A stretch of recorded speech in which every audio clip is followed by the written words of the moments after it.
कडक उन्हाळा चालू आहे, गरमी प्रचंड होते. अशा वेळी किचनमध्ये जास्त वेळ काम करायला फार कंटाळा येतो. तर आज आपण जास्त भांड्यांचा पसारा न करता फक्त तव्यावर संपूर्ण अशी साधीसुधी जेवणाची थाळी बनवणार आहोत.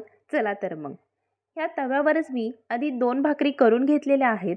आता त्यामध्येच मी तेल टाकून तेल तडतडलं की मोहरी, जिरी, हिंग, भरपूर असा बारीक चिरून घेतलेला लसूण आणि चिरून घेतलेली हिरवी मिरची टाकलेली आहे.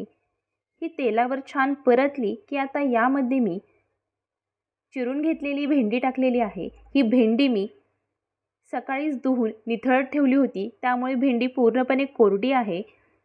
भेंडी या फोडणीमध्ये एखाद मिनिटभर छान परतून घेऊया आणि आता यामध्ये चवीपुरतं मीठ टाकून घेऊया.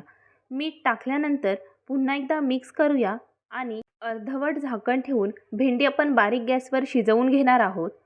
झाकण पूर्ण ठेवायचं नाही, नाहीतर भेंडीला पाणी सुटून भेंडी चिकट होते. त्यामुळे अशा पद्धतीने उन्हातलं ठेवून वरून मी अर्धवट झाकण ठेवलेलं आहे. 2-3 मिनटं भेंडी शिजल्यानंतर पुन्हा एकदा झाकण काढून भेंडी अशी हलवून घ्यायची आणि पुन्हा एकदा यावर झाकण ठेवून अशाच पद्धतीने भेंडी आपल्याला शिजवून घ्यायची आहे. फार जास्त वेळ लागत नाही.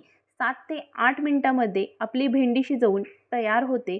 तुम्ही पाहू शकता, अशा पद्धतीने भेंडीची भाजी केली तर भाजी चिकटही होत नाही आणि भेंडी छान हिरवीगार राहते. मस्त अशी लसणाच्या फोडणीत केलेली भेंडीची भाजी तयार आहे. भाजी काढून घेतलेली आहे. आता त्याच तव्यामध्ये आपण मिरचीचा खरडा करून घेणार आहोत. त्यासाठी मी त्याच तव्यामध्ये तेल टाकलेलं आहे आणि तेलामध्ये मस्त कोवळ्या अशा स्वच्छ धुवून घेतलेल्या मिरच्या टाकलेल्या आहेत. भरपूर असा लसूण आणि चवीपुरतं खडं मीठ टाकलेलं आहे. थोडंसं परतून घेऊया आणि यावर झाकण ठेवून 2-3 मिनटापर्यंत याची वाफ काढून घेऊया. आता मी झाकण काढलेलं आहे.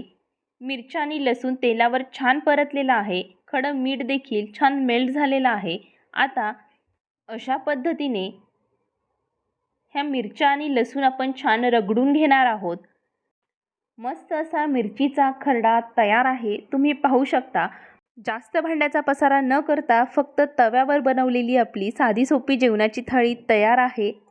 नक्की ट्राय करा. धन्यवाद.